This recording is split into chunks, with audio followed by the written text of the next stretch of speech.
আসসালামু আলাইকুম সম্মানিত দর্শক, দেশ ও প্রবাস থেকে যারা এই মুহূর্তে আমাদের সাথে আছেন সবাইকে ধন্যবাদ জানিয়ে শুরু করছি আজকের প্রতিবেদন ভিডিও।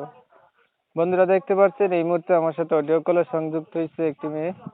সে কেন প্রতিবেদনে আসলো বিস্তারিত তার কাছ থেকে শুনবো। কথা না বাড়িয়ে পরিচয় করে দিতেছি আপনাদের সাথে। আসসালামু আলাইকুম। ওয়ালাইকুম সালাম। কেমন আছেন? ভালো আছেন? হ্যাঁ, ভালো আছি। দেখেন আপনি কয়েকদিন ধরেই যোগাযোগ করছেন প্রতিবেদন করবেন, আসলে প্রতিবেদনে কেন আসতে চাইছেন, কি চাইতেছেন বলেন আমি দর্শকদের অনেক উদ্দেশ্য করে। কষ্ট করে আসতেছি। আমার মাটা খুব অসুস্থ। আমার বাবা নাই, একটা ভাই আছে। আমার নাম আয়শা। দেখি মনের মতন একজন বন্ধু পাইনি। মনের মতো একটা বন্ধু পাইতে আইছেন।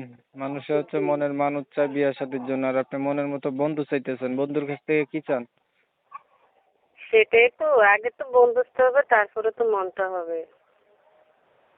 মানে আগে হচ্ছে বন্ধুত্ব করবেন, পরে মনের মানুষ বানাবেন, এর জন্য আপনি প্রতিবেদনে আসছেন।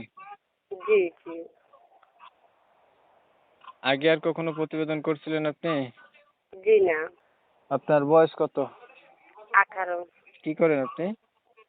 আমি সেলাই মেশিনের কাজ করি। এই পর্যন্ত প্রতিবেদন কয়টা করছেন? জি না। করেন নাই? না না, আমি কি অনেক করেন মানুষের আপনি? মুখে শুনছি, শুনে আসছি। বললাম না সেলাই মেশিনের কাজ করি। আমার বাবা মারা গেছে। মা আজকে 2-3 মাস খুবই অসুস্থ। আচ্ছা। তাই। বিয়ে শাদী হয়েছে আপনার? জি না। একটা মনের মানুষ পাইলেন, আপনাকে বিয়ে শাদী করতে চাইলো, তার একটা বয়স বেশি হইলো, মানে আগে তো বন্ধুত্ব করবেন। এখন হচ্ছে তার যদি বয়স বেশি হয় এমন মানুষ কেউ আপনার সাথে যোগাযোগ করতে চায়, কোনো সমস্যা আছে? না না, কোনো সমস্যা নেই। সেটা তো আমার মনের মতন বন্ধু হয়ে তারপরে না মনের মানুষ হবে। আচ্ছা আচ্ছা, ঠিক আছে।